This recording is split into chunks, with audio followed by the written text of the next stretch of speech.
আমি আমার বক্তব্যের শুরুতে ফিরে এলাম। আমি আয়াত পেশ করেছি ধৈর্য ধারণ সম্পর্কে, হাদিসও পেশ করেছি ধৈর্য ধারণ সম্পর্কে। সেই মোতাবেক আলোচনা করবো ইনশাল্লাহ। বলছিলাম যে ধৈর্য একটা অতীব গুরুত্বপূর্ণ জিনিস, খুব দামি জিনিস। যাকে ধৈর্য প্রদান করা হয়েছে, যাকে ধৈর্য দান করা হয়েছে, তাকে পৃথিবীর মধ্যে সব থেকে দামি উপহার দেওয়া হয়েছে বলে আল্লাহ এবং আল্লাহ রাসূল ঘোষণা করেছেন। ধৈর্য অতীব একটা দামি জিনিস। কাজেই আপনাকে আমি অনুরোধ করে বলি যে যতই বিপদ আপদ আসুক, যতই কঠিন বিপদ আপনার উপরে আসুক না কেন, আপনাকে যে কোনো মূল্যে আল্লাহ সুবহানাহু ওয়া তাআলার উপরে ধৈর্য ধারণ করা লাগবে, ধৈর্য ধারণ করতে হবে যে কোনো মূল্যে। আর যারা ধৈর্য ধারণ করে তাদেরকে আল্লাহ সুবহানাহু ওয়া তাআলা অতীব পছন্দ করেন, অতীব ভালোবাসেন। ঠিক যেমন আপনি আপনার স্ত্রীকে, আপনার ছেলে মেয়েকে ভালোবাসেন, তার থেকে অতীব লক্ষ কোটি গুণ বেশি ভালোবাসে আল্লাহ কাদেরকে? যারা ধৈর্যশীল মানুষ, ধৈর্যশীলা নারী, তাদেরকে। কাজেই আপনাকে আমি অনুরোধ করে বলি যে ধৈর্য ধারণ করুন। যারা ধৈর্যশীল মানুষ তাদেরকে আল্লাহ তাআলা বেহিসাব রিজিক দিবেন। যারা ধৈর্যশীল মানুষ তাদেরকে আল্লাহ তাআলা বেহিসাব পুরস্কার দিবেন। এমন বড় পুরস্কার দিবেন যে আপনি সঙ্গে সঙ্গে খুশি হয়ে যাবেন, খুশিতে আত্মহারা হয়ে যাবেন। আব্দুল করিম ভাই, কি পুরস্কার দিবে আল্লাহ সুবহানাহু ওয়া তাআলা এটা আমি বলতে পারি না, তবে এতটুকু বলতে পারি যে আল্লাহ আপনাকে এত সুন্দর, এত দামি পুরস্কার দিবেন যে পুরস্কার পাওয়ার সাথে সাথে আপনি খুশিতে আত্মহারা হয়ে যাবেন। হতে পারে আল্লাহ সুবহানাহু ওয়া তাআলা সেই পুরস্কার আপনাকে জান্নাতুল ফেরদাউস দিতে পারেন, এটা গিফট হিসাবে। বুঝতে পারেননি? ধৈর্য ধারণের কারণে হতে পারে আল্লাহ সুবহানাহু ওয়া তাআলা আপনাকে দুইটা হুর দিবেন, এত সুন্দর হুর, যেই হুরকে মানুষ তো বহু দূরের কথা, জিন পর্যন্ত স্পর্শ করেনি, এত সুন্দর হুর। আব্দুল করিম ভাই, আপনি আজকে বলছেন যে যারা জান্নাতি মানুষ তাদেরকে আল্লাহ দুইটা হুর দিবেন, কিন্তু আমরা যুগ যুগ ধরে বক্তাদের মুখে শুনে আসছি যে যারা জান্নাতি মানুষ তাদেরকে আল্লাহ ৭২টা হুর দিবে। শোনেননি কথা? মনে হয় হাদিস তাফসীর শোনেননি? এ তাফসীর মিথ্যা, এ তাফসীর মিথ্যা। তো আব্দুল করিম ভাই, ৭২টা হুর কারা পাবে? যারা শহীদ হয়ে মারা যাবে তারা ৭২টা হুর পাবে। মনে থাকবে ইনশাআল্লাহ। ৭২টা হুর তারাই পাবে যারা শহীদ হয়ে মারা যাবে, তারা ৭২টা হুর পাবে। আর আমি আপনি সাধারণভাবে সিম্পল হয়ে যদি মারা যায় আর যদি জান্নাতি হয়, তাহলে আমাকে আপনাকে আল্লাহ কয়টা হুর দিবেন? দুইটা হুর দিবেন। তো আল্লাহ সুবহানাহু ওয়া তাআলা বলছেন যে যারা ধৈর্য ধারণ করবে, যারা সবর করবে, তাদেরকে আমি আল্লাহ সুবহানাহু ওয়া তাআলা বেহিসাব রিজিক দিব, বেহিসাব পুরস্কার দিব। কত বড় পুরস্কার আল্লাহ দিবেন এটা আমি বলতে পারি না, তবে কোরআন এবং হাদিসের বিবরণ দ্বারা বোঝা যায় যে আল্লাহ জান্নাতুল ফেরদাউস তাদেরকেই দিবেন যারা ধৈর্যশীলা নারী, ধৈর্যশীল পুরুষ। কেমন জান্নাত? আল্লাহ সুবহানাহু ওয়া তাআলা বলছেন, লাহুম জান্নাতুন তাজরি মিন তাহতিহাল আনহারু খালিদিনা ফিহা। এমন জান্নাত আল্লাহ দিবেন যেই জান্নাতের তলদেশ দিয়ে নদী প্রবাহমান চলতে থাকবে। এমন ঘর আপনাকে দিবেন যে ঘরের তল দিয়ে নদী চলতে থাকবে। এমন জান্নাত দিবে যে জান্নাত মানুষের ব্রেন কল্পনা করতে পারে না। এমন জান্নাত, এমন ঘর আল্লাহ সুবহানাহু ওয়া তাআলা আপনাকে দিবেন যে জান্নাত জিনের পরিকল্পনার বাইরে, বৈজ্ঞানিকদের পরিকল্পনার বাইরে, আমার আপনার মানুষদের মতো পরিকল্পনার বাইরে। এত সুন্দর আল্লাহ জান্নাত, এত সুন্দর আল্লাহ ঘরকে তৈরি করে রেখেছেন তাদের জন্য যারা ধৈর্যশীল পুরুষ, ধৈর্যশীলা নারী। সম্মানিত মা ও বোন, আপনাকে আমি বলতে চাই যে আপনি যে কোনো মূল্যে ধৈর্য ধারণ করুন। স্বামীর ব্যাপারে হোক, ছেলে মেয়ের ব্যাপারে হোক, শ্বশুর শাশুড়ির ব্যাপারে হোক, যে কোনো ব্যাপারে হোক না কেন, যদি আপনি একমাত্র আল্লাহ সুবহানাহু ওয়া তাআলার উপরে ধৈর্য ধারণ করেন, তো আল্লাহ আপনাকে একটা ঘর দিবেন, যেই ঘর জান্নাতের মধ্যে উপস্থিত, যেই ঘর জান্নাতের মধ্যে আল্লাহ সুবহানাহু ওয়া তাআলা আপনার জন্য প্রস্তুত করে রেখেছেন। তৈরি করে রেখেছেন। যারা ধৈর্যশীল পুরুষ, ধৈর্যশীলা নারী, তাদেরকে আল্লাহ তাআলা জান্নাতের মধ্যে একটা ঘর দিবেন বলে আজ থেকে 1450 বছর পূর্বে ওয়াদা করেছেন। সম্মানিত মুরব্বী সাহেব, সম্মানিত যুবক ভাই, আপনাদেরকে আমি কি দিয়ে বুঝাই ধৈর্যের ফজিলত কত বেশি? ধৈর্যের ফজিলত কত বেশি আমি আপনাকে কি দিয়ে বুঝাবো? শুধু একটু আমার দিকে চেয়ে থাকেন। আল্লাহ সুবহানাহু ওয়া তাআলার বাণী, তিনি বলছেন যারা ধৈর্যশীল পুরুষ, ধৈর্যশীলা নারী, তাদেরকে আমি আল্লাহ সুবহানাহু ওয়া তাআলা বেহিসাব রিজিক দিব। এই হুবাহুব একই কথা আল্লাহ সুবহানাহু ওয়া তাআলা কোরআন মাজিদের মধ্যে বলছেন, কুল মুহাম্মদ সাল্লাল্লাহু আলাইহি সাল্লাম, আপনি সারা পৃথিবীর মানুষকে বলেন, একটু আমার দিকে তাকান, যখনই মুহাম্মদ সাল্লাল্লাহু আলাইহি সাল্লামের নাম শুনবেন তখন কি বলা লাগবে? সাল্লাল্লাহু আলাইহি সাল্লাম। আপনারা কথা বুঝতে পারেন না? যখনই মুহাম্মদ সাল্লাল্লাহু আলাইহি সাল্লামের নাম শুনবেন তখন কি বলা লাগবে? সাল্লাল্লাহু আলাইহি সাল্লাম। সকলকেই বলতে হবে। আল্লাহ নবী বলছেন যে ওই ব্যক্তি সব থেকে কৃপণ, ওই ব্যক্তি সব থেকে বখিল, যে ব্যক্তি আমার নাম শোনার পরে আমার উপর দরুদ পাঠ করলো না, সে পৃথিবীর সব থেকে বখিল মানুষ, কৃপণ মানুষ। আর আল্লাহ নবী বলছেন লা ইয়াদখুলাল জান্নাতা বাখিল, বখিল কখনো জান্নাতে যাবে না। তো আচ্ছা, মুখের এতটুকু কথা বললে কি কষ্ট হয়? তো যখনই মুহাম্মদ সাল্লাল্লাহু আলাইহি সাল্লামের নাম শুনবেন তখন কি বলবেন? সাল্লাল্লাহু আলাইহি সাল্লাম। মনে থাকবে ইনশাআল্লাহ? জি ইনশাআল্লাহ। তো আল্লাহ সুবহানাহু ওয়া তাআলা মুহাম্মদ সাল্লাল্লাহু আলাইহি সাল্লামকে বলছেন, কুল মুহাম্মদ সাল্লাল্লাহু আলাইহি সাল্লাম, আপনি সারা পৃথিবীর মানুষকে বলেন, ইয়া ইবাদিয়াল্লাযীনা আমানু, হে সারা পৃথিবীর ঈমানদার পুরুষ নারী, ঈমানদার মানুষ, তোমরা শোনো, ইত্তাকু রাব্বাকুম, তোমরা তোমাদের প্রভু, তোমরা তোমাদের সৃষ্টিকর্তা আল্লাহকে ভয় করো। লিল্লাযীনা আহসানু ফি হাযিহি দুনিয়া হাসানা, এবং তোমরা দুনিয়াতে সৎ কাজকর্ম করো। যদি তোমরা দুনিয়াতে সৎ কাজকর্ম করো তাহলে আল্লাহ তোমাদের জন্য পরকালের নেকিকে প্রস্তুত করে রেখেছেন। একটু আমার দিকে তাকান, আমি কিন্তু কথায় কথায় প্রশ্ন করব, উত্তর দিতে হবে। আল্লাহ বলছেন লিল্লাযীনা আহসানু ফি হাযিহি দুনিয়া হাসানা, যারা দুনিয়াতে সৎ কাজকর্ম করবে তাদের জন্য আমি আল্লাহ প্রস্তুত করে রেখেছি নেকি। কিয়ামতের মাঠে আমি তাদেরকে নেকি দিব। আচ্ছা বলেন তো, ইহকালে ভালো কাজকর্ম করার ফলাফল আপনি পান? কেউ পায়? কেউ পায় না। আপনি যখনই কোনো মানুষের উপকার করবেন তখন পিছন দিক দিয়ে ঘুরিয়ে আপনারই বাঁশ দিবে, আপনার কেউ কোনো উপকার মনে রাখবে না। আল্লাহ বলছেন তোমরা পৃথিবীতে ভালো কাজকর্ম করো, আমি আল্লাহ কিয়ামতের মাঠে তোমাদের জন্য নেকিকে প্রস্তুত করে রেখেছি। ওয়া আরদুল্লাহি ওয়াসিয়া, এই আল্লাহর পৃথিবী অনেক বড়, এই পৃথিবী অনেক বড়। আপনারা শুনেছেন যে পৃথিবীতে 196টা দেশ আছে, তাই তো? 196টা দেশ, গুগলে সার্চ করে দেখতে পাবেন যে 196টা দেশ আছে। তো আচ্ছা বলেন তো, এর বাইরে কি আর দেশ নেই, মানুষ নেই? আমার আপনার হিসাবের বাইরে, আমার আপনার হিসাবের বাইরে, এর বাইরেও আল্লাহ তাআলা মানুষকে তৈরি করে রেখেছেন, সৃষ্টি করে রেখেছেন। তাই আল্লাহ বলছেন ওয়া আরদুল্লাহি ওয়াসিয়া, আমার পৃথিবী অনেক বড়। ইন্নামা ইউওয়াফাস সাবিরুনা আজরাহুম বিগাইরি হিসাব। আদমের ছেলে মেয়ে তোমরা শোনো, তোমরা এত বড় পৃথিবীতে, এই সারা পৃথিবীর মানুষের মধ্যে যে কেউ আমার উপরে ধৈর্য ধারণ করবে, আমি আল্লাহ তাআলা তাকে বেহিসাব পুরস্কার দিব।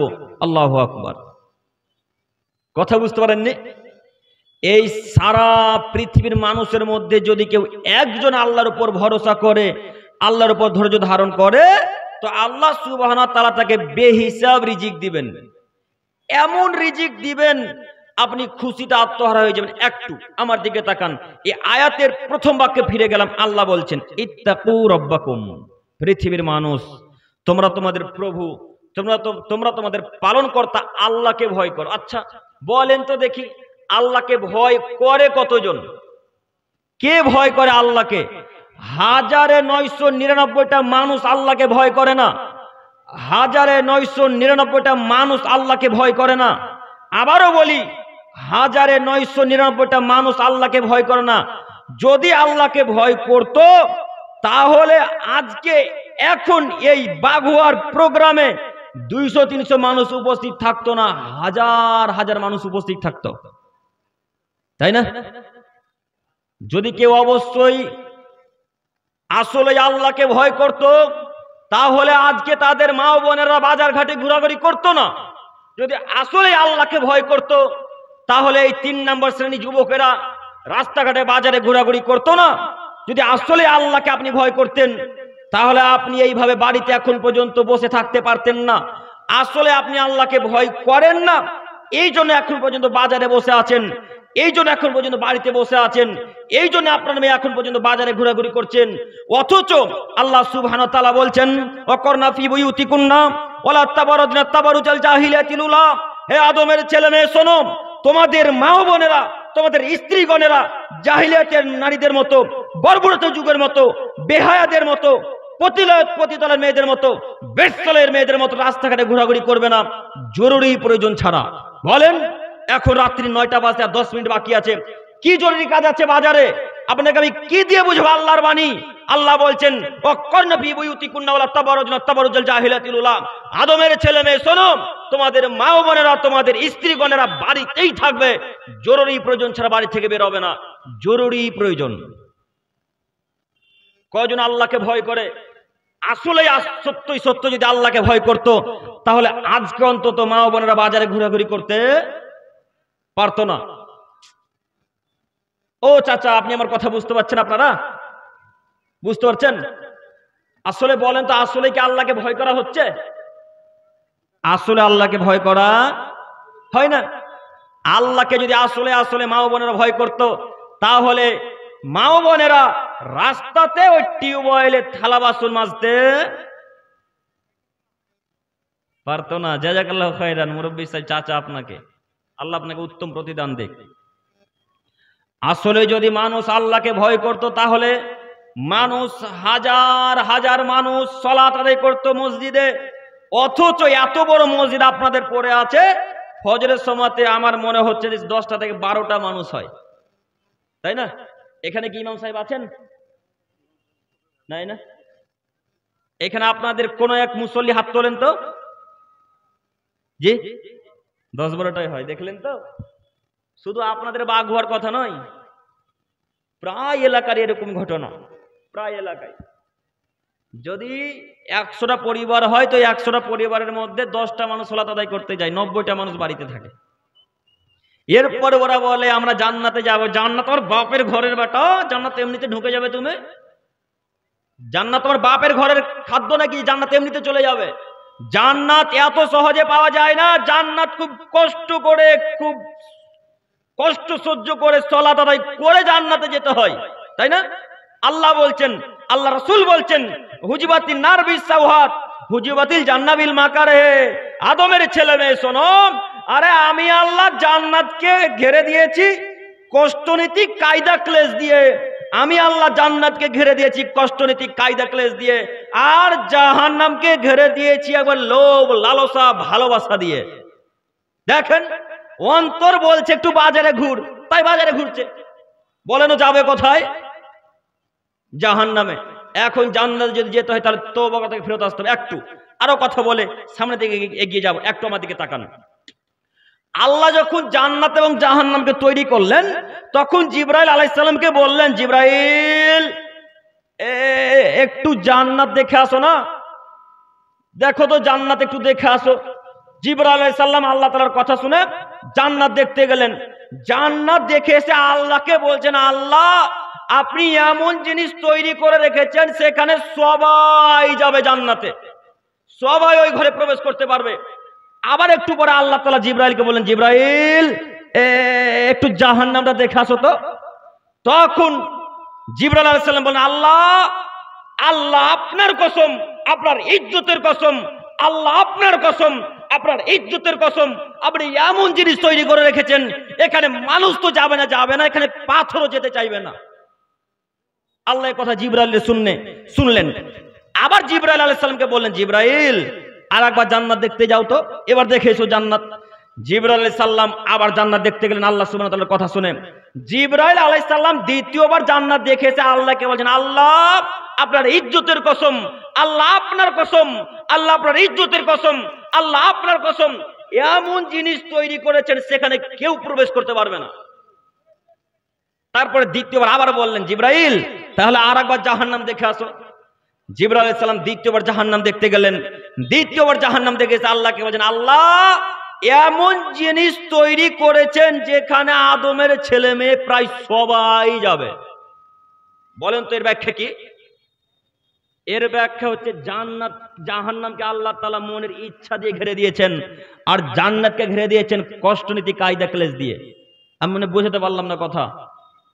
তার মানে জান্নাত যদি যাওয়া লাগে খুব কষ্ট সহ্য করে জান্নাত যাওয়া লাগবে। আল্লাহ এবং তার রাসূলের কথা শ্রবণ করে তাকে মান্যতা দিয়ে তার কথা অনুযায়ী চলে জান্নাতে যাওয়া যাবে। আর কেউ যদি বলে আমি জাহান্নামে যাব, তো আল্লাহ রাসূলের কথাকে অমান্য করে চলুক, আল্লাহর কথাকে অমান্য করে চলুক, হারাম কাজকর্ম করুক, ও জাহান্নামে এমনিতেই চলে যাবে। কেননা জাহান্নাম মনের ইচ্ছা দিয়ে আল্লাহ সুবহানাহু ওয়া তাআলা ঘিরে রেখেছেন। অতএব আল্লাহ সুবহানাহু ওয়া তাআলা রাসূল সাল্লাল্লাহু আলাইহি সাল্লাম বলছেন, আদমের ছেলে মেয়েরা 1999টা মানুষই জাহান্নামে যাবে। আদমের ছেলে মেয়েরা 1999টা মানুষই জাহান্নামে যাবে। 1999টা মানুষ জাহান্নামে যাবে, একটা মানুষ জান্নাতে যাবে। আমি আপনাকে কি দিয়ে বুঝাই আল্লাহ সুবহানাহু ওয়া তাআলার ধর্ম? আমি আপনাকে কি দিয়ে বুঝাই মুহাম্মদ সাল্লাল্লাহু আলাইহি সাল্লামের বাণী? তিনি বলছেন 1999টা মানুষ জাহান্নামে যাবে, একটা মানুষ জান্নাতে যাবে। বলেন তো দৃশ্য কত কঠিন? খুব সহজ মনে হচ্ছে? খুব সহজ মনে হচ্ছে? খুব কঠিন। তাই আল্লাহ বলছেন, ইত্তাকু রাব্বাকুম, তোমরা যদি আমাকে ভয় করো তাহলে আমি আল্লাহ তোমাদেরকে জান্নাত দিব। তো ভয় করে কে? আল্লাহকে কয়জন ভয় করে? আল্লাহকে তো 1999টা মানুষই ভয় করে না। আচ্ছা একটু আবারও কথা বলি, যদি আল্লাহকে ভয় করতো তাহলে এই জালসাতে ওই আপনার ওই গুটকা, তিরঙ্গা, পান, জর্দা বিক্রি হতো? এই ধানের জমিনে কি বেগুনের গাছ লাগাছে? কি কিসের গাছ লাগাছে ওগুলো গো? বেগুনের না? তো বেগুনের ওই মাথা, বেগুনের গাছের ওই মাথাতে দেখবেন তো কি বিক্রয় করছে লোকেরা? কি বিক্রয় করছে? গুটকা, তিরঙ্গা, পান, জর্দা বিক্রয় করছে, তাই না? আচ্ছা বলেন তো দেখি, গুটকা বিকে পান খাওয়া হালাল না হারাম? হারাম। ভুল বললেন আপনারা, সত্যি হারাম, তাই নাকি? আসলেই যদি হারাম হয় তাহলে আপনাদের জালসাটা ইসলামিক সমাজে গো এখন যে হারাম খাদ্য বিক্রয় হচ্ছে গো, হ্যাঁ? কিভাবে মানুষের হেদায়েতের আশা করেন আপনারা? কিভাবে আশা করেন হেদায়েতের? হেদায়েতের আশা তখন করা যায়, মানুষ তখন হেদায়েত পাবে যখন হারামের মুখে লাথি মেরে দোকানকে চূর্ণ বিচূর্ণ করে দেবে, সেই দিন হেদায়েত পাবে ইনশাআল্লাহ। তার আগে হেদায়েত পাবে না। কত মানুষ হারাম খাদ্য বিক্রয় করছে, হারাম খাদ্য বিক্রয় হচ্ছে, তাও হাজারো মানুষ নিচ্ছে। একটু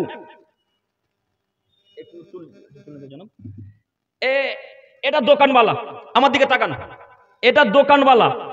এই দোকানে যদি এখন 10টা মানুষ যায়, তো 10টা মানুষ যত পাপ করলো, দোকানওয়ালা যত পাপ করলো, এই জালসার যারা দায়িত্বশীল মানুষ তারা একাই তত পাপ করলো। কথা আব্দুল করিম বুঝাতে পারে না মনে হয়। কথা সভাপতি সাহেব, কথা ভুল হচ্ছে, কথা ভুল হচ্ছে কি বলেন? কথা বুঝতে পারেননি? আচ্ছা বলেন, কি হেদায়েতের আশা কিভাবে করছেন? হাজার হাজার দর্শক যদি বসে থাকে, হাজার হাজার মানুষ হেদায়েত পাবে না কেন? প্রথমে তো হারাম কাজ চালু হয়েছে। আপনি আমার কথা শুনে কিভাবে হেদায়েত পাবেন? এখন বক্তব্য শুনবেন, এখন মনে হবে যে আর বিড়ি গুলগুটকা খাবো না। ওই বেগুনের গাছের পাশে যখনই যাবেন তখন মনে হবে আব্দুল করিমের কথাকে লাত মার, এখন আর একটা গুটকা নে, তাই না? দেখি কোন মায়ের বেটার বুকে ক্ষমতা আছে বলতে পারে বিড়ি গুলগুটকা জায়েজ, ওকে যদি বাঘ হতে কবর না দিয়ে চলে যায়। দেখি কোন মায়ের বেটার ক্ষমতা আছে বলতে পারে জায়েজ।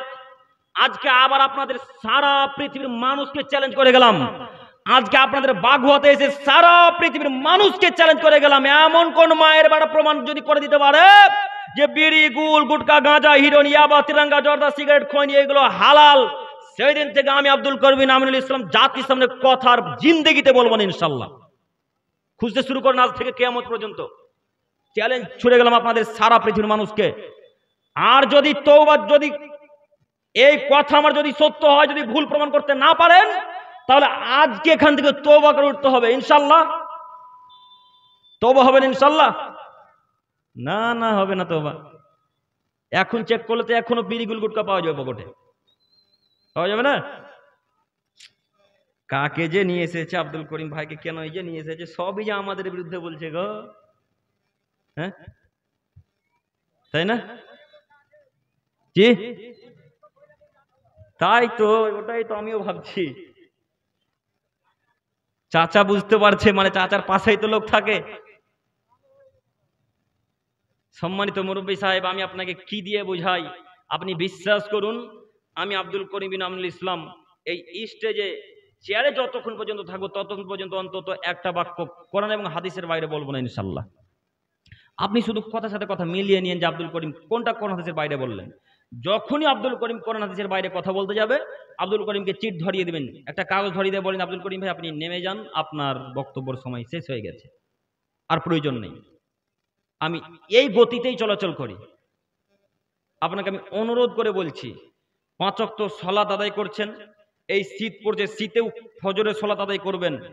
এত শীতে ফজরের সালাত আদায় করে যদি আপনি নেকি না পান, তাহলে ফজরের সালাত আদায় করে লাভ আছে? জি লাভ নেই। কাজেই আপনাকে আমি অনুরোধ করে বলছি, আল্লাহ নবী বলছেন যে ব্যক্তি নেশাদার দ্রব্য একদিন ভুল করে খেয়ে নেয়, তার 40 দিন কোনো ইবাদত কবুল হয় না। একটু আমার দিকে তাকান, একটা যুবক যদি ভুল করে বিড়িতে একটা টান মেরে দেয়, আপনারা শুনতে পাচ্ছেন, বুঝতে পারছেন কথা? এদিকে আসেন। আল্লাহ নবী বলছেন যে যদি কোনো মানুষ বিড়িতে একটা টান ভুল করে মেরে দেয়, তো তার এখন কতদিন সালাত ইবাদত কবুল হবে না? 40 দিন। আচ্ছা 40 দিন যদি সালাত কবুল না হয়, তো আপনাদের মধ্যে কোন একজন মানুষ বিড়ি পান করছে মনে করেন, বিড়ি পান করছে, তো আজকে বিড়ি পান করলো, 40 দিন সালাত কবুল হলো না, আবার কালকে বিড়ি পান করলো, তো তারপরে আবার 40 দিন কবুল হলো না, তো তাহলে এইভাবে 40 দিন যেতে যেতে যেতে যেতে এমত অবস্থা যদি মারা যায়, তাহলে সে জান্নাতে যাবে না জাহান্নামে যাবে? জাহান্নামে যাবে। হাদিস সহিহ, একাধিক সহিহ হাদিস। আল্লাহ নবী বলছেন এমত অবস্থা যদি তওবা না করে, যদি বিনা তওবাতে মারা যায়, তাহলে সে জাহান্নামে যাবে, তাহলে সে জাহান্নামে যাবে। মুরব্বী সাহেব, আমি আপনার ছেলের মতো, যুবক ভাই আমি আপনার ভাইয়ের মতো, আপনি আমার কথাতে খারাপ নিয়েন না, আমি আপনার দিনী ভাই। মুরব্বী সাহেব, আমি আপনার ছেলের মতো, আমার বয়স অতীব কম, আমি আপনার ছেলের বয়স আমি আপনার হাঁটুর বয়সের মানুষ, অতএব আপনি আমার কথাকে খারাপ নিয়েন না। আমি আব্দুল করিম আমিনুল ইসলাম কোরআন হাদিসের কথা বলার জন্য আপনাদের বাঘতে এসেছি। মুরব্বী সাহেব, আমি আপনাকে অনুরোধ করে বলছি, আজকে বিড়ি গুল গুটকার মুখে লাথি মারতে পারবেন ইনশাল্লাহ? ইনশাল্লাহ পারবেন না লাথি মারতে? ইনশাল্লাহ কেউই যে ইনশাল্লাহ বলে না গো। ইনশাল্লাহ, ইনশাল্লাহ। আল্লাহ তুমি কবুল করো, সকলে বলি আমিন। সম্মানিত মুরব্বী সাহেব, বলছিলাম যে আল্লাহ জান্নাত তাদেরকেই দিবেন যারা আল্লাহকে ভয় করে। তো ভয় যে কিভাবে করছেন আমিও বুঝতে পারি না। একটু আরেকটা হাদিস বলে সামনের দিকে এগিয়ে যাব। আল্লাহ নবী বলছেন হাজার হাজার মুসল্লি মসজিদে থাকবে, কিন্তু তাদের অন্তরে ঈমান থাকবে না। হাজার হাজার মানুষ সালাত আদায় করবে, কিন্তু তাদের অন্তরে ঈমান থাকবে না। হাজার হাজার মানুষ সালাত আদায় করবে, কিন্তু তাদের অন্তরে ঈমান থাকবে না। হাদিস বুখারী মুসলিম। আব্দুল করিম ভাই প্রমাণ আছে তো? জি হ্যাঁ, প্রমাণ আছে বলে তো এত জটিল ও কঠিন ভাবে বলা। একটু আমার দিকে তাকান। আবু হুরায়রা রাদিয়াল্লাহু তাআলা আনহু থেকে বর্ণিত, তিনি বলেন রাসূল সাল্লাল্লাহু আলাইহি ওয়াসাল্লাম বলেছেন, লা ইয়াসরাবুল খামরা হিনা ইয়াসরিবু ওয়া হুয়া মুমিন। যখন কোনো মানুষ নেশাদার দ্রব্য খায় পান করে, তখন তার অন্তরে ঈমান থাকে, এ কথা ইসলাম মেনে নেয় না। তখন তার অন্তরে ঈমান থাকে না, তাই সে নেশাদার দ্রব্য পান করতে পেরেছে। বুঝেননি? ওয়ালা ইয়ানতাহিবু নুহবাতান জাতা সারফিনিল্লাহি আবসারুহা ইয়ানফাউহা ওয়া আবসারুহা ওয়া হুয়া মুমিন। যখন কোনো মানুষ কোনো মানুষের মাল আত্মসাৎ করে, যখন কোনো মানুষ কোনো মানুষের মাল আত্মসাৎ করে, তখন তার অন্তরে ঈমান থাকে, কথা ইসলাম মেনে নেয় না। তার অন্তরে ঈমান নেই, তাই সে মানুষের টাকা পয়সা আত্মসাৎ করতে পেরেছে। 4 ওয়ালা ইয়াসরিকু সারিকু হিনা ইয়াসরিকু ওয়া হুয়া মুমিন, যখন কোনো মানুষ চুরি করে তখন তার অন্তরে ঈমান থাকে, কথা ইসলাম মেনে নেয় না, তার অন্তরে ঈমান নেই, তাই সে চুরি করতে পেরেছে। সম্মানিত মুরব্বী সাহেব, আপনাকে আমি কি দিয়ে বুঝাই? বুখারী মুসলিমের হাদিসের ব্যাখ্যা, একটাই বাক্য বলে হাদিসের ব্যাখ্যা শুরু করব ইনশাআল্লাহ। পঞ্চম বাক্যে আল্লাহ নবী সাল্লাল্লাহু আলাইহি ওয়াসাল্লাম বলছেন, ওয়ালা ইয়াগুল্লু আহাদুকুম হিনা ইয়াগুল্লু আহাদুকুম ওয়া হুয়া মুমিন, যখন কোনো মানুষ কোনো মানুষের মাল আত্মসাৎ করে, যখন কোনো মানুষ কোনো মানুষের মাল টাকা পয়সা চুরি করে, তখন তার অন্তরে ঈমান থাকে না, ঈমান নেই সেই জন্য চুরি করতে পেরেছে, ঈমান নেই তার জন্য সে টাকা আত্মসাৎ করতে পেরেছে, ঈমান নেই তার জন্য সে মানুষের মাল আত্মসাৎ করতে পেরেছে, চুরি করতে পেরেছে। একথা আল্লাহ নবী সাল্লাল্লাহু আলাইহি সাল্লাম বলেন। সম্মানিত মুরব্বী সাহেব বলেন, হাজার হাজার মুসল্লি জুম্মার দিনে সালাত আদায় করছে, তাদের কারো অন্তরে ঈমান নেই। এমনি সালাত আদায় করতে হয় তাই সালাত আদায় করতে এসেছে, এমনি সালাত আদায় করতে হয় তাই সালাত আদায় করতে এসেছে। পাশের বাড়ির মানুষ বলবে যে আব্দুল করিম সালাত আদায় করতে যায়নি, এই কারণে সালাত আদায় করতে এসেছে, শুধু এতটুকুই।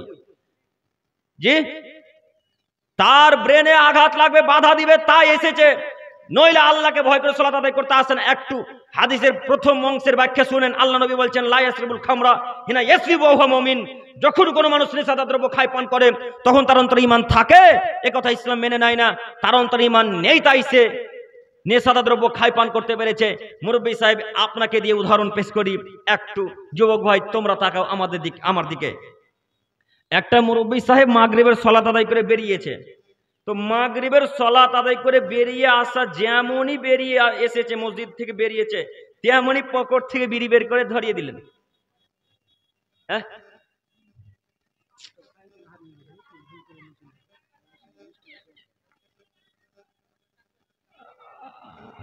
একটা সাইকেল হারিয়ে গেছে আপনাদের এইখানকার, তো ভুল করে যদি কেউ নিয়ে গিয়ে থাকেন তো অবশ্যই আপনারা স্টেজে এসে পেশ করুন বা স্টেজে লোকের সাথে সাক্ষাৎ করুন যে সাইকেলটা আমার নয়। আর এই চুরির ব্যাপারটা এখনই বলছি না, আচ্ছা চুরির ব্যাপার যখন এলে তো বলেই যাই। তো আল্লাহ নবী বলছেন যে, আচ্ছা আর একটা কথা, যিনি নিয়ে গেছেন ভুল করে হোক বা ইচ্ছাকৃত হোক, আল্লাহকে ভয় করে সাইকেলটা স্টেজে পেশ করেন, স্টেজে নিয়ে আসার চেষ্টা করেন, নইলে পরকালে যতটা ওজন হবে সাইকেলের, যত টাকা হবে সাইকেলের, ওই টাকা অনুযায়ী কিয়ামতের মাঠে নেকি দিয়ে বুঝিয়ে দিতে হবে যার সাইকেল। কাজেই অনুরোধ রক্ষা করুন, সাইকেল যদি নিয়ে গিয়ে থাকেন ভুল করে হোক, সাইকেল ফিরিয়ে দেওয়ার চেষ্টা করেন। সম্মানিত মুরব্বী সাহেব, যেটা বলছিলাম যে যদি আপনার অন্তরে ঈমান থাকতো তাহলে পকেট থেকে বিড়ি বের করে মুখে ধরাতে পারতেন না। তার মানে হাদিসের বিবরণ দ্বারা বোঝা যাচ্ছে এদের অন্তরে ঈমান নেই, তাই তো বিড়ি পান করতে পেরেছে, তাই না? যে চুরি করে তার অন্তরে ঈমান থাকে না, ঈমান থাকলে চুরি করতে পারতো না। আমি প্রায় আলোচনাতে এই কথাটা বেশিরভাগ বলে থাকি, যখনই হাদিসটা পেশ করি তখন এই কথা বলে থাকি। আপনাদের এই রাস্তা ঢালাই রাস্তা, তাই না? ঢালাই রাস্তা, তো ঢালাই রাস্তার উদাহরণ দিয়ে বেশিরভাগ বলে থাকি। আজকে ঢালাই রাস্তার উদাহরণ দেব না, আজকে আপনাদের ওই ডিলারের উদাহরণ দেব। ডিলার আছে গ্রামে, এখানেও আছে নাকি? তো যদি থাকে, তো যদি ডিলার সাহেব ওই রকম হয় তো তওবা করতে হবে। তো একটু আমি আপনাকে ডিলারের উদাহরণ দিয়ে একটু বুঝাই, আমার কথা শ্রবণ করেন। একটা হাদিসের বাক্য বলেছি, ওলা ইয়াসরিকু সারিকু হিনা ইয়াসরিকু ওয়া হুয়া মুমিন, যখন কোনো মানুষ চুরি করে তখন তার অন্তরে ঈমান থাকে। এই ঈমান থাকা অবস্থায় চুরি করে, কথা ইসলাম মেনে নেয় না, তার অন্তরে ঈমান নেই, তাই সে চুরি করতে পেরেছে। তো জরুরি কথা সেটা হচ্ছে এই, উপর থেকে আদেশ এসেছে যে প্রত্যেক মাথা পিছু 3 কেজি করে চাল দিতে হবে। কথা বুঝতে পারেন নাকি? উপর থেকে আদেশ দেওয়া হয়েছে যে প্রত্যেক মাথা পিছু 3 কিলো করে চাল দিতে হবে। তো এখন ডিলার সাহেব বাড়িতে এসে প্রত্যেক মাথা পিছু 2.5 কেজি করে চাল দিয়েছে, তাহলে প্রত্যেক মাথাতে কত করে চাল কম? 500 গ্রাম করে চাল কম। তো এই ডিলার সাহেব চাল মেরে, জনগণের টাকাকে মেরে হজ মৌসুমে হজে চলে গেছে। এবার জি, হজ মৌসুমে হজে চলে গিয়ে কাবার গিলাফে মাথা ঠুকে ঠুকে ঠুকে ঠুকে রক্ত বের করে দিয়েছে। রক্ত বের করে দিয়ে এক পর্যায়ে আল্লাহকে বলছেন, আল্লাহ তুমি বড় দয়াবান, তুমি বড় ক্ষমাবান, তুমি বড় রহমান আল্লাহ। আমি মালদা জেলার বাগুয়া গ্রামে প্রত্যেক মানুষের মাথা পিছু 500 করে চাল মেরে খেয়েছি আল্লাহ, অতএব তুমি আমাকে ক্ষমা করো আল্লাহ, তুমি আমাকে ক্ষমা করো আল্লাহ, তুমি আমাকে ক্ষমা করো। আল্লাহ সুবহানাহু ওয়া তাআলা এক পর্যায়ে বলবেন, ও ডিলার সাহেব, চাল যে আমার নয় গো, চাল যে জনগণের। ক্ষমা যদি চাইতে হয় তো জনগণের কাছে গিয়ে ক্ষমা চাইতে হবে ডিলার সাহেব, এই পাপ আমি আল্লাহ ক্ষমা করতে পারবো না। যদি ডিলার সাহেব মাথা ঠুকে ঠুকে মারা যায় তবু এ পাপ ক্ষমা হবে না। কেন? হাদিস মুসলিম ও মিসকাত, আল্লাহ নবী বলছেন যে আল্লাহ নিজের উপর অত্যাচারকে হারাম করেছেন, আল্লাহ বান্দার উপর অত্যাচারকে হারাম করেছেন, কাজেই আল্লাহ অত্যাচারের পাপ কোনোদিন ক্ষমা করবেন না, আল্লাহ অত্যাচারের পাপ কোনোদিন ক্ষমা করবেন না। তাই ডিলার সাহেবকে অনুরোধ করে বলছি, শুধু ডিলার সাহেবকে নয়, যত মানুষ চুরি করে, যত মানুষ টাকা পয়সা আত্মসাৎ করে, যত মানুষ মানুষের মাল আত্মসাৎ করে, তাদের সকলের উদ্দেশ্যে বলছি, আজকে যে কোন মূল্যে এই স্থানেই মাইকের সামনে ভিক্ষা চাইতে হবে আপনাকে, নইলে কিয়ামতের মাঠে আপনাকে সারা বাঘুয়ার মানুষকে, সারা মালদা জেলার মানুষকে, যত মানুষ আপনার কাছ থেকে ডিলার, যত মানুষ আপনার কাছ থেকে রেশন নিতে আসতো, প্রত্যেকটা মাথা পিছু প্রত্যেকটা মানুষকে 500 গ্রাম করে চালের নেকি কিয়ামতের মাঠে বুঝিয়ে দেওয়া লাগবে। কথা বুঝতে পারেননি? প্রত্যেকটা মানুষকে বুঝিয়ে দেওয়া লাগবে। কাজেই আল্লাহ তাআলা নবী সাল্লাল্লাহু আলাইহি সাল্লাম এই বাক্যই বলছেন, যখন কোনো মানুষের অন্তরে ঈমান থাকে তখন সে চুরি করতে পারে না, যখন কোনো মানুষের অন্তরে ঈমান থাকে তখন কোনো মানুষ নেশাদার দ্রব্য পান করতে পারে না, যখন কোনো মানুষের অন্তরে ঈমান থাকে তখন কোনো মানুষের মাল আত্মসাৎ করতে পারে না। এই বুখারী মুসলিমের হাদিসের বিবরণ দ্বারা বোঝা যাচ্ছে, যারা চুরি করে, যারা ডাকাতি করে, যারা মানুষের মাল আত্মসাৎ করে, তাদের কারোর অন্তরে ঈমান নেই, তাদের কারোর অন্তরে ঈমান নেই, তাদের কারোর অন্তরে ঈমান নেই, একথাই চূড়ান্ত। একথা মুহাম্মদ সাল্লাল্লাহু আলাইহি সাল্লামের বিবরণ দ্বারা বোঝা যায়। সম্মানিত মুরব্বি সাহেব, এরপর আয়াত মহান আল্লাহ তাআলা বলেন, পৃথিবীর মানুষ তোমরা শোনো, আমার উপর যদি তোমরা ভরসা করো, আমার উপর যদি তোমরা ধৈর্য ধারণ করো, তাহলে আমি আল্লাহ সুবহানাহু ওয়া তাআলা তোমাদেরকে বেহিসাব রিজিক দিব, বেহিসাব পুরস্কার দিব। একথা আল্লাহ সুবহানাহু ওয়া তাআলা বলেন। সম্মানিত মুরব্বি সাহেব, এরপর আয়াত মহান আল্লাহ তাআলা বলেন, ওয়ালা নাবলুওয়ান্নাকুম বিশাইয়্যিম মিনাল খাউফি ওয়াল জু। হে আদমের ছেলে মেয়ে, তোমরা শোনো, আমি আল্লাহ সুবহানাহু ওয়া তাআলা তোমাদের উপরে শত্রুর ভয় দিয়ে, ক্ষুধা দিয়ে পরীক্ষায় ফেলবো। আদমের ছেলে মেয়ে শোনো, আমি আল্লাহ সুবহানাহু ওয়া তাআলা তোমাদেরকে শত্রুর ভয় দিয়ে, ক্ষুধা দিয়ে পরীক্ষায় ফেলবো। ওয়া নাবলুওয়ান্নাকুম বিশাইয়্যিম মিনাল খাউফি ওয়াল জু ওয়া নাকসি মিনাল আমওয়ালি ওয়াল আনফুসি ওয়াস সামারাত। এবং আমি আল্লাহ সুবহানাহু ওয়া তাআলা তোমাদের জানে কষ্ট দিয়ে, মালকে ধ্বংস করে দিয়ে, তোমাদের ফল ফসলকে ধ্বংস করে দিয়ে আমি আল্লাহ পরীক্ষায় ফেলবো। ওয়া বাশশিরিস সাবিরিন। এতগুলো পরীক্ষায় যদি কেউ পাস করতে পারে, ধৈর্য ধারণ করতে পারে, তাহলে আমি আল্লাহ সুবহানাহু ওয়া তাআলা তাকে জান্নাতুল ফেরদাউস দান করব। আল্লাহু আকবার। আয়াতের অর্থ বুঝতে পারেননি? না বুঝতে পারেননি। আবার শোনেন, আল্লাহ বলছেন, ওয়ালা নাবলুওয়ান্নাকুম বিশাইয়্যিম মিনাল খাউফি ওয়াল জু। আদমের ছেলে মেয়ে, আমি আল্লাহ তোমাদেরকে ভয় ভীতি দিয়ে, ক্ষুধা দিয়ে পরীক্ষায় ফেলবো। ভয় ভীতি বলতে শত্রুর ভয়। খ্রিস্টানরা আপনাকে কাটবে, হিন্দুরা কাটবে, নাসারারা কাটবে, ইহুদিরা কাটবে, এই কাটবে, আল্লাহ শত্রুর ভয় দিবে আপনার উপর, বিজাতিদের ভয় দিবে আল্লাহ আপনার উপর। এমতো অবস্থায় আল্লাহ এবং আল্লাহ রসুলের বিধান অনুযায়ী যদি যুদ্ধ করেন আর আল্লাহর উপর যদি ধৈর্য ধারণ করেন, ভরসা করেন, তো আল্লাহ আপনাকে জান্নাতুল ফেরদাউস দান করবে। বুঝতে পারেননি? জি। 1 2 ওয়া নাকসিম মিনাল আমওয়ালি ওয়াল আনফুস ওয়াস সামারাত। আমি আল্লাহ তোমাদের ব্যবসাকে ধ্বংস করে দিয়ে পরীক্ষায় ফেলবো। আমি আল্লাহ তোমাদের ব্যবসাকে নষ্ট করে দিয়ে পরীক্ষায় ফেলবো। একটু আমার দিকে তাকান। আপনাদের বাগভাতে হয়তো ব্যবসা অত মানুষ করে না, তাই না? তো আপনাদের উদাহরণ দিই, ফল ফসল, আল্লাহ ফল ফসলের কথাও বলছেন, অসামারাত, ফল ফসল, ফল ফসল নষ্ট করে দিয়ে পরীক্ষায় ফেলবো। আচ্ছা, মনে করেন এই ধানগুলো সব খাড়ো হয়ে আছে, প্রত্যেকটা ধানের আগালে শীষে, প্রত্যেকটা শীষে ধান ধরে আছে, তো ধানগুলা সোনালি কালার হয়ে গেছে, মানে এখন কাটবেন, এমতো অবস্থায় আল্লাহ শিলাবৃষ্টি দিয়েছেন। শিলাবৃষ্টি বোঝেন কি? পাথরের বৃষ্টি। আল্লাহ এমত অবস্থায় পাথরের বৃষ্টি দিয়ে যত ধান ছিল সব ধানকে আল্লাহ তাআলা একেবারে ধূলিসাৎ করে দিলেন, ঝরিয়ে একাকার করে দিলেন। এমত অবস্থায় সেই জমিওয়ালা যদি ধৈর্য ধারণ করতে পারে তো আল্লাহ বলছেন আমি তাকে জান্নাত দিব। আল্লাহু আকবার। বুঝতে পারেননি? আবারও বলি, মনে করেন একটা লিচুর বাগান কিনেছেন, আমের বাগান। মালদার তো আম বিখ্যাত, তাই না? মালদা জেলার আম বিখ্যাত, খুব ফেমাস মালদা জেলার আম। তো এই মালদা জেলার কোন একটা বাগানে আম কিনেছেন, আমের বাগান ক্রয় করেছেন, মানে যখন মুকুলে আম এসেছে তখন সেই গাছগুলোকে ক্রয় করেছেন। প্রত্যেকটা ডালে প্রত্যেকটা মুকুলের আগালে 2টা 3টা 4টা করে আম ধরে আছে। আমগুলো ঠিক এত বড় বড় হয়েছে। তো এমত অবস্থায় আল্লাহ শিলাবৃষ্টি দিয়ে সব আম আর লিচুকে ফাটিয়ে ফুটিয়ে ঝরিয়ে একাকার করে দিলেন। এমত অবস্থায় আম বাগানের মালিক যদি আল্লাহর উপর ধৈর্য ধারণ করে তো আল্লাহ বলছেন আমি সেই মালিককে জান্নাতুল ফেরদাউস দান করব। আল্লাহু আকবার। কিন্তু ধৈর্য ধারণ করা যে খুবই কঠিন।